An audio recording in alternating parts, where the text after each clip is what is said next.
계절이 있듯이 우리는 계절을 다 겪게끔 되어 있다는 거는요.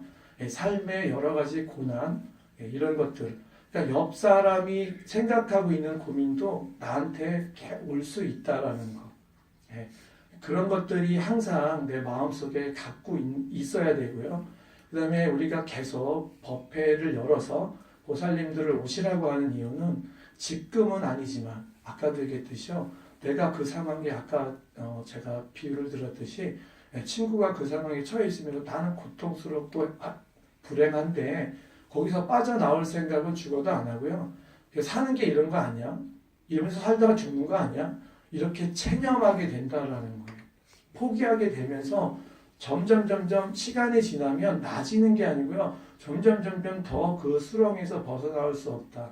제가 늘 가끔 이제 말씀을 드리는데 90대 노부모가 평생을 자식을 위해서 이렇게 살았는데 이제 90 동안 살았던 습관이 있으시잖아요. 근데 이제는 자식이 내 말을 안 듣는 거예요. 그랬더니 화를 막 오히려 버럭버럭 화를 내는 거예요. 화를 내니까 이 노보살님이 속상하시잖아요. 나는 너 하나를 키우기 위해 90을 살았는데 너는 어떻게 이럴 수가 있어? 이렇게 얘기를 하시면서 괴로워하시는 거예요. 막 우시더라고요. 그래서 보살님 그러지 마시고요. 이제는 자식에 대한 걱정 하지 마세요. 어떻게 살던가 하지 마세요. 그랬더니 보살님이 우시면서 그러는 거예요. 이제 안 된다는 거예요. 나도 그게 나쁜 줄 아는데 내 말 안 듣는지 아는데 내가 그것 때문에 힘든 줄 아는데 이제 안 된다는 거예요. 습관이 이렇게 사람을 처참하게 만드는 거예요. 그 틀에서요 절대 벗어나올 수가 없어요. 한번 습관이 좋은 습관이든 나쁜 습관이든 한번 몸에 딱 배이면요 그게 그냥 죽을 때까지 고통으로 가는 거예요. 그래서 절에서 하는 수행은 이런 습관을 내려놓으라는 거예요. 그건 반드시 내가 습관은 언제 고쳐지냐면 내가 숨을 멎으면 고쳐져요. 숨을 멎으면. 그러니까 벌써 살아온 세월 동안 아마 다 겪어보셨을 거예요. 자식은 내 마음대로 안 된다. 남편도 내 마음대로 안 된다. 하지만 남편은 안 보면 된다. 자식은 안 볼 수 없다. 이런 것들은 그냥 일반적으로 우리가 다 알고 있는 얘기들이잖아요. 근데 알고 있으면서 그게 마치 아까도 말씀드렸듯이 그게 그냥 인생 아니야? 당연한 거 아니야? 부모는 자식을 위해서 끝까지 희생해야 되는 거 아니야? 아니에요. 그런 거 아니라니까요. 그러니까 우리가 이런 비유가 있어요. 어떤 마트에서요. 쿠폰 하나를 가지고 어떤 노인분이 날짜 지난 쿠폰을 갖고 와가지고 할인을 해달라는 거야. 500원 할인을. 콜라를 샀는데 500원 쿠폰들 많잖아요. 할인을 해달라고 하는데 그 점원이 아니 할인 기간이 끝나서 할인을 못 해준다 그랬더니 왜 못 해주냐고 거기서 그냥 1시간을 싸우는 거에 점점 나오라고 그러고. 근데 우리가 이렇게 생각을 해보면 500원을 깎으려고 하는 게 중요한 게 아니고요. 뭐냐면 그분한테는 그게 그렇게 중요한 거예요. 지금 500원이 중요한 거예요. 그렇다면 예를 들어서 우리 보살님도 다 경험해 보셨지만 내가 지금 그게 중요하지 않고요. 난 집에 가서 뭐가 할 일이 있어요. 그러면 그 자리에서 500원 갖고 1시간 동안 싸우겠어요? 안 싸우시겠죠. 얼른 그래 알았다 그러고 가시겠죠. 우리 마음들이 다 그렇다라는 거예요. 지금 부부간의 갈등, 자식 걱정 있죠. 지금 보살님들이 지금 내 자신을 돌아보고 내가 어떻게 살고 어떻게 내가 앞날을 개척해 나가야겠다는 생각보다 오히려 자식한테 근심이 많으시죠. 그러니까 그런 건 안 보이는 거예요. 오로지 그냥 자식만 보이는 거예요. 내 인생은 없다. 그냥 나를 봐야 되는데 내가 지금 중요한 건 자식이라는 거예요. 근데 그게 고쳐지면 다행이잖아요. 안 된다라는 것도 이미 알고 계시는 거예요. 알고 있는 걸 왜 하시냐면 습관 때문에 하시는 거예요. 습관 때문에. 그래서 그렇다면 부처님이 말씀하시는 그렇다면 내가 중생들에게 행복해질 수 있는 법을 알려주겠다라고 하신 거예요. 습관을 고치는 방법을. 본인의 이제 행복을 찾는 방법은 자식을 내가 지금 처해 있는 상황에서 자식에 대해서 크게 생각을 하지 말고 내 자신을 돌아보는 계기를 되라라고 얘기하신 거예요. 그래서 지금 현재 나는 내가 앞으로 어떻게 살아야 되는지를 중요하게 생각하면요, 옆에 남편이 코를 골든 인상을 쓰든 중요하지 않다라는 거예요. 자식들이 어떻게 살든 말든 어차피요, 제가 이런 얘기를 왜 드리냐면 세상의 모든 만물은요, 태어나는 모든 생명체는 다 자기 복은 자기가 가지고 태어나게 돼 있어요. 제가 이런 얘기 드리면 나이 드신 분들은 다 공감을 하셔요. 맞다. 왜? 내가 그렇게 이렇게 하라는데 안 되더라. 내가 어떤 보살님들은 또 이렇게 얘기하셔요. 우리 여기도 계시지만 나는 자식한테 해준 거 아무것도 없는데 애들이 알아서 잘 하대. 예, 그런 보살님 계시죠? 예, 그게 뭐냐면 제가 어떻게 자식을 팽개쳐요가 아니고요. 다 자기 복은 자기가 갖고 태어났다. 내가 계속 간섭하고요. 하지 마라 한다고 해서 잘 크는 거 아니에요. 근데 어떤 도심의 부모들은 또 이런 얘기도 해요. 그래야 된다.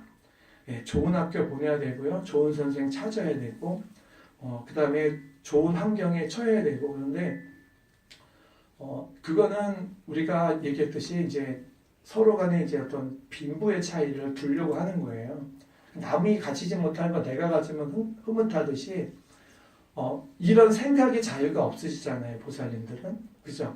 내가 끝까지 관여하지 않으면 내 자식은 잘못될 것이다라는 생각의 두려움. 그러니까 절에서 부처님이 말씀하시는 건 그건 본인의 두려움이지 그건 현실이 아니다.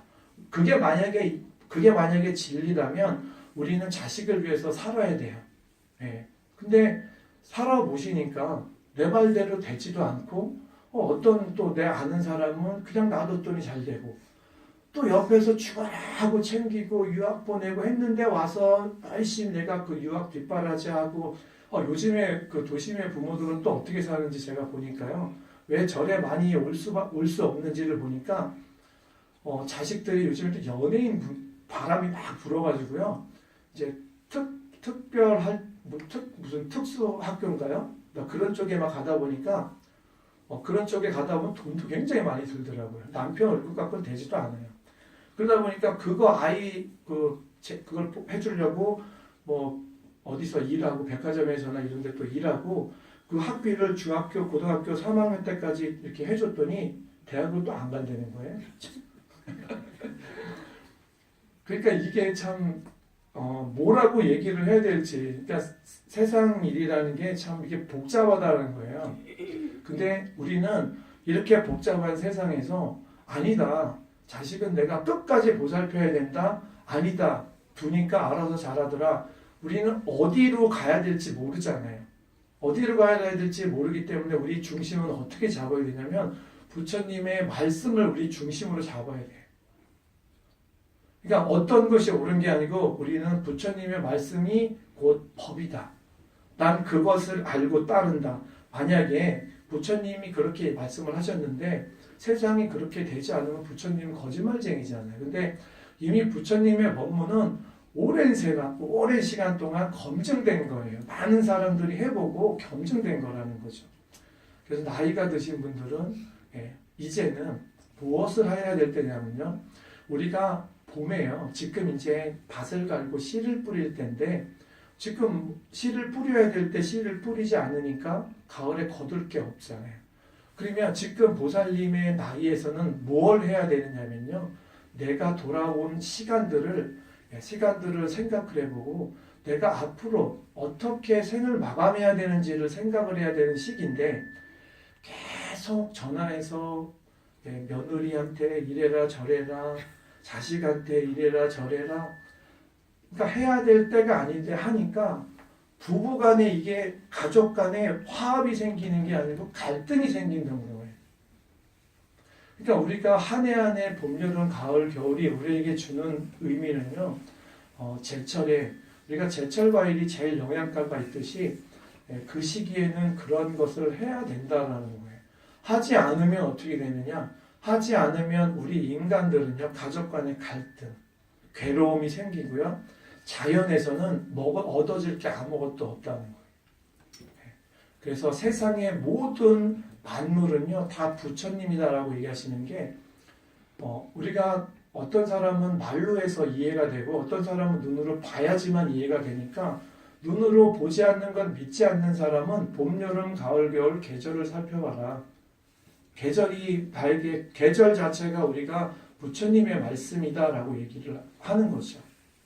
그래서 어디를 가시던지요. 이제는 우리는 삼재라는 의미는 마음의 삼재가 있고 몸의 삼재가 있는데 삼재풀이한 건 몸에 있는 안 좋은 애군을 보내드리는 삼재풀이를 했고요.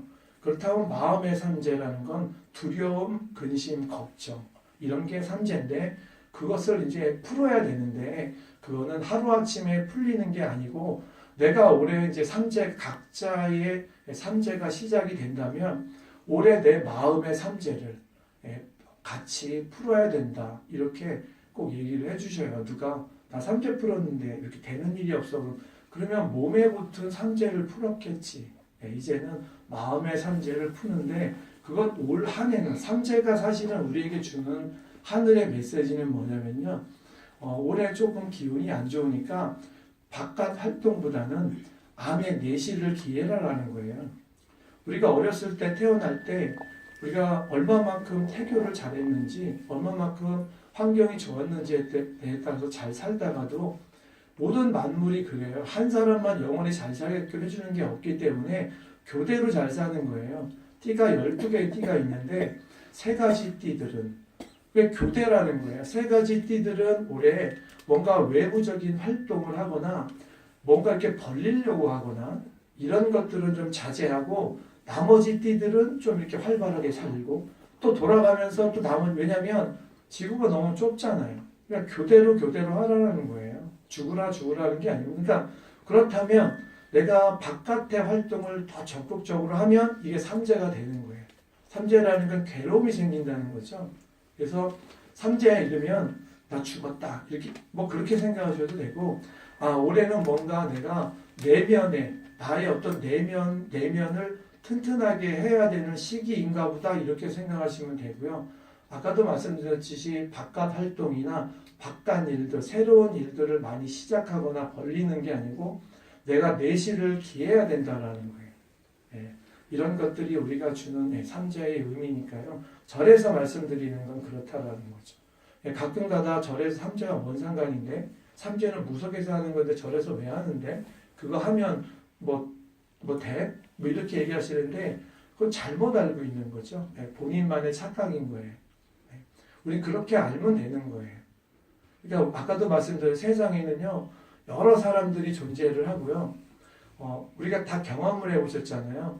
내가 원하는 거는 어디서든 나타나서 나를 이렇게 유혹해요. 우리가 홈쇼핑 같은 걸 이렇게 보고 계시더라도 내가 사야 되겠다라고 생각하면요 그것만 쫙 눈에 들어와요. 그것만 머릿속에 쫙 이렇게 스며들고요. 내가 사야 되지 않겠다라고 하는 거는요 그냥 건성건성 보죠. 그냥 듣는 것도 마찬가지예요. 부처님 말씀을 내가 듣고 이 복잡한 세상에서 내가 부처님 말씀만을 오로지 내 마음속에 스승이라고 생각을 하고 내가 살아야 되겠다라고 하면 부처님 말씀이 그 말씀밖에 안 들리는데 그런 게 어디 있어? 인생은 그런 거 아니야 라고 하면 하나도 안 들리는 거예요. 그러니까 그래서 사람은 보고자 하는 것만 보게 되고요. 듣고자 하는 것만 듣게 돼요.